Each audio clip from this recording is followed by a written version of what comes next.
is generated. If you are an E, employee, you have a job. If you are an S, self-employed, you own a job.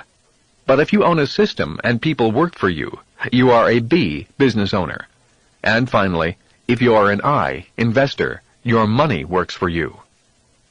A few years ago, I read an article that said most rich people received 70% of their income from investments, or the I, investor quadrant, and less than 30% from wages, or the E, employee quadrant. And if they were an E, employee, the chances were they were employees of their own corporation. For most everyone else, the poor and the middle class, at least 80% of their income comes from wages from the E, employee, or S, self-employed quadrants, and less than 20% from investments, or the I, investor quadrant.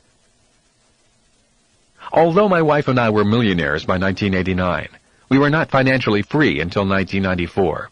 There is a difference between being rich and being wealthy.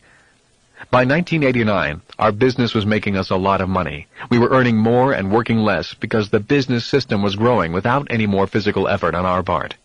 We still needed to convert the cash flow coming from the business into even more tangible assets that would generate additional cash flow.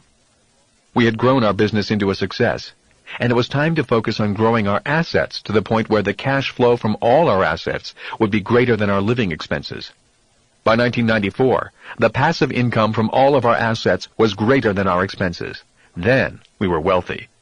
The definition of wealth is the number of days you can survive without physically working, or anyone else in your household physically working, and still maintain your standard of living. For example, if your expenses are $1,000 a month, and if you have $3,000 in savings, your wealth is approximately 3 months or 90 days. Wealth is measured in time, not dollars.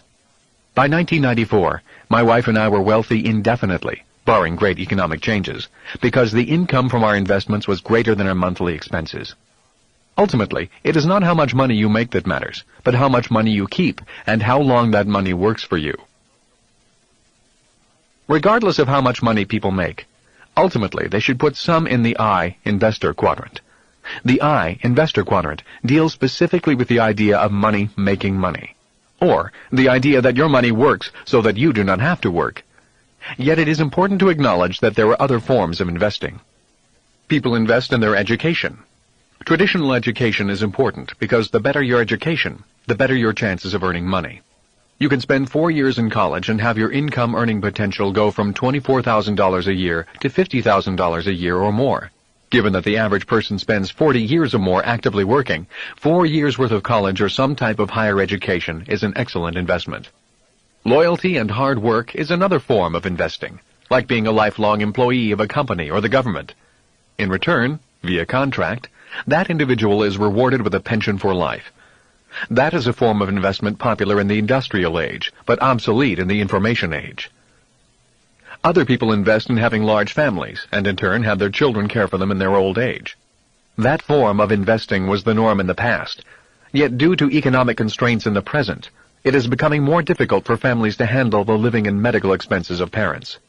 Government retirement programs, such as Social Security and Medicare in America, which are often paid for through payroll deduction, is another form of investment mandated by law.